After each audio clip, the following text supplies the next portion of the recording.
संबंध है।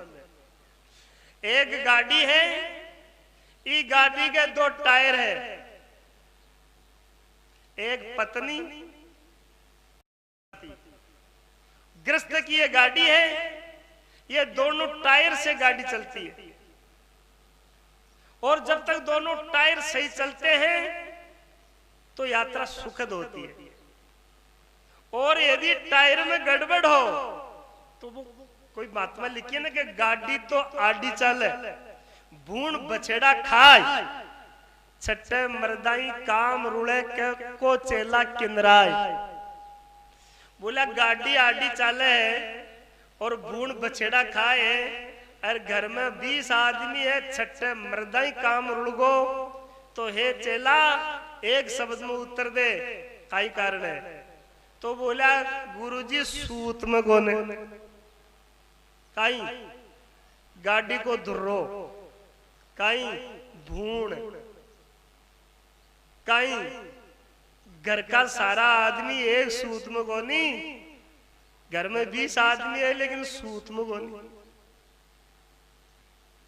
और जी घर में सूत में गोनी, मैं आप लोगों ने एक निवेदन कर रही हूं कि एक सेठ जी हाँ बन रात्रि सपनो आयो और सपना में लक्ष्मी जी दर्शन दिया। और सेठ जी ने बोला मैं बहुत बरसा तक सेठ तेरे अठे रहेगी, अब तेरे को छोड़ करके मैं दूसरी जगह जाऊंगी क्योंकि मैं भी घुमकड़ हूं, चंचला हूं, एक जगह ठहरती नहीं हूं।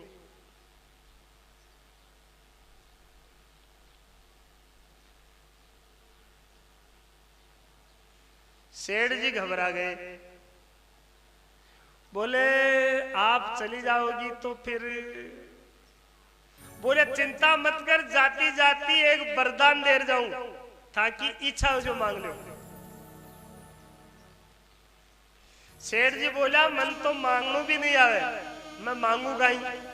मान लो अचानक भगवान अटक प्रकट हो जाए और आपा ने बोले कि वरदान मांग लो, तो अपन को मांगना भी तो आना चाहिए ना भाई। सेठ जी बोलियो मैंने तो मांगनू नहीं आवे, यदि थे वरदान देनु चाहो तो पहली मैं घर का से सलाह करूंगा फिर मांगू। तो बोले सेठा कभी भी याद करके सो जाओ, मैं प्रकट हो जाऊंगी, आप मेरे से मांग लेना। सेठ जी सुबह उठा, 4 बेटा है, 4 बेटा की बहू है। सबने सूचना दी कि सब नहा धो करके तैयार हो जाओ, मैं कोई बात पूछना चाहूं।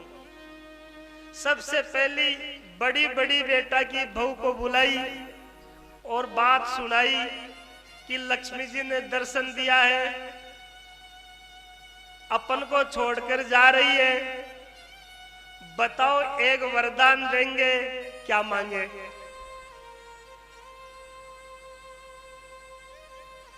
बड़ी बड़ी बेटा की बहू बोली पिताजी मैंने पूछो, और लक्ष्मी जी यदि छोड़कर जा रही है और एक वरदान देना चाहे है तो मैंने पूछो। तो लक्ष्मी जी ने बोलो कि आपने तो 100 मंजिल की एक बिल्डिंग हो जाए। बोले क्यों? एक मंजिल में अपन रह लेंगे, 99 को किराए दे देंगे और लक्ष्मी खटई जाओ और खटई आओ। शेर जी का ये बात तेरी भी सही है। 2 नंबर बहू को बुलाई और बात वो ही सुनाई। बोले लक्ष्मी जी दर्शन देना चाहते हैं, एक वरदान दे रहे हैं, बोलो क्या मांगे। 2 नंबर बहू बोली पिताजी बिल्डिंग के चक्कर में मत पड़ना। बोले क्यों? क्या भूकंप आ गयो तो बिल्डिंग पड़ जाएगी और नीचे नीचे आप ही दब जाओ ना। तो बोले क्या मांगे? क्या लक्ष्मी जी को बोलो। जब वो खुशी है और वरदान ही देना चाहते हैं तो वरदान के लिए उनको कहो कि माने तो डूंगर जतो सोनू दे दे और थे जाओ बोले। बोले क्या करोगी? बोले आपा भी सोरा खुशी और ठिकाना का सब लोग खुशी, सब ने बांट देगा, मिल वाला सब लोगों ने सोनू दे देगा। सेठ ने कहा बेटा तेरा तो विचार और भी ऊंचा है। 3 नंबर भव को बुलाई। बोले बोलो बेटा, लक्ष्मी जी ने ऐसा वरदान देने के लिए कहा है, बताओ क्या मांगे। 3 नंबर भव बोली पिताजी बिल्डिंग मत मांगो और सोनू भी मत मांगो। बोले क्यों? कि यदि सोनू मिल जाओगे तो अपन हिसाब बताना पड़ेगा और आजकल सरकारा भी हिसाब लेवे, ज्यादा सोनू रहे जाने पकड़े है, आपा इनकम टैक्स का चक्कर में पड़ जावला, ये वास्ते सोनू मत मांगो। तो बोले क्या मांगे? बताओ क्या मांगे? बोला मैंने पूछो ने तो लक्ष्मी जी ने बोलो कि यदि एक वरदान देना चाहो तो माने बिल्डिंग नहीं चाहिए, सोनू नहीं चाहिए, बस माँ की तो कंपनी फैक्ट्री मिल जो चल रही है वो जो कि तो चलती रहे, कोई नया मोमेंट नहीं होगा, कोई नया परिवर्तन नहीं दिखेगा तो कोई पीछे भी नहीं पड़ेंगे। सेठ जी ने कहा तेरी सोच और भी बढ़िया है, गुजारा जो चल रहा है उसमें कोई कमी नहीं है और नया कोई मोमेंट नहीं होगा तो अपन को कोई लोग देखेंगे भी नहीं, सरकार भी पीछे नहीं पड़ेगी। 4 नंबर भव को बुलाई और सब लोग हंसा। तो सेठ जी बोला हंसा क्यों भाई? कि आप छोटी बच्ची है, 6 महीना शादी हुई है, नई शादी हुई है और अभी ये छोटी बच्ची है, 1-2 बार ही तो आई है, ये आपको क्या राय बताएगी? सेठ जी बोला सुनो,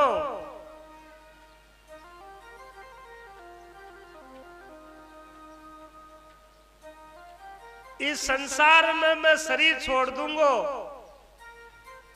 तो पागड़ी तो एक ही बांधल गो, पर बंटवारो सबको बराबर हो लो।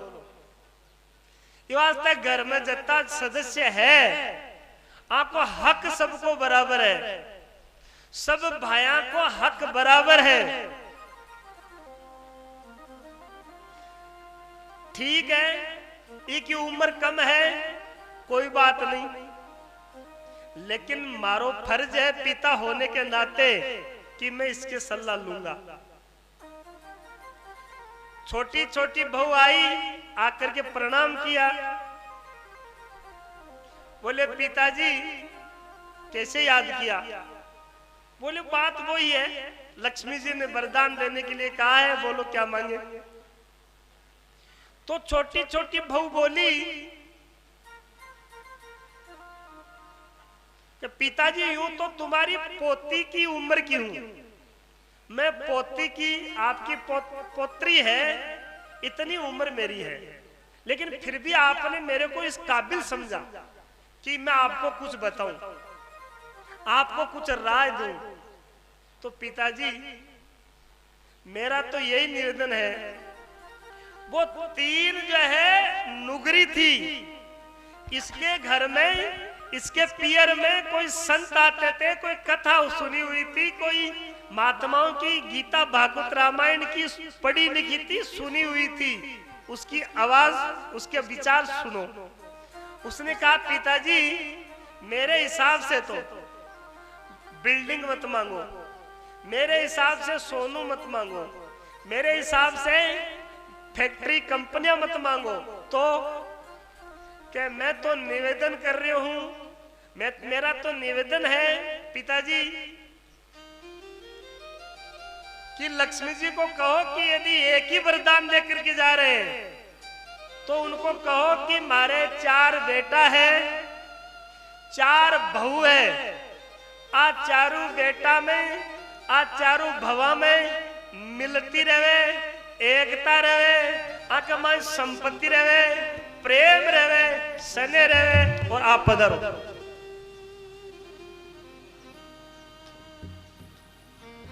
सेठ जी के दिमाग में बात बैठ गई। अरे वाह, छोटे मुख बड़ी बात आ गई। सेठ जी को नींद आई। नींद के अंदर सपने में प्रकट हुआ लक्ष्मी जी, और लक्ष्मी जी ने कहा, बोले सेठ जी मांगो। बोला हमारे 4 बेटा है, 4 बहू है, हम प्रेम रहे, हम सने रहे, हम मिलती रहे, आप पधरो। लक्ष्मी जी हंसबा लग गया। लक्ष्मी जी हंसने लगे। बोला सेठ जी तने कोई गुरु मुखी मिल गयो दिखो। बोले क्यों? क्या थारा परिवार में कलह हो रही, थारा परिवार में तर्क हो रही, और जटे तर्क है बटे नरक है, जटे समर्पण है बटे स्वर्ग है।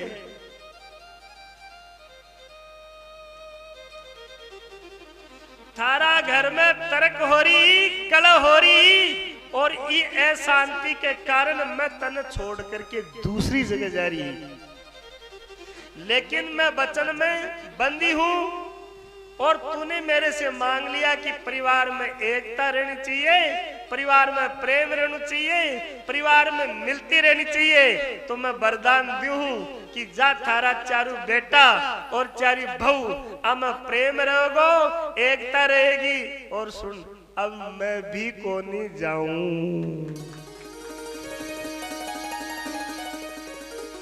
बोले क्यों? के प्रेम है, जटे मिलती है, सत्य की बांधी लक्ष्मी फिर मिलेगी आई। जाती हुई लक्ष्मी को वापिस मोड़ दी।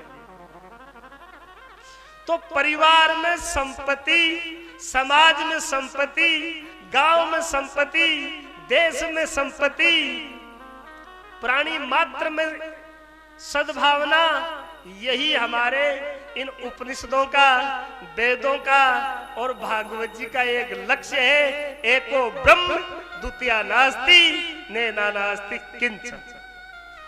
हम सब लोगों में वो एक भगवान वासुदेव श्री कृष्ण रूप से, आत्मा रूप से हमारे सबके अंतर में वो बसा हुआ है। हमारे सबके अंतर में वो परमात्मा है।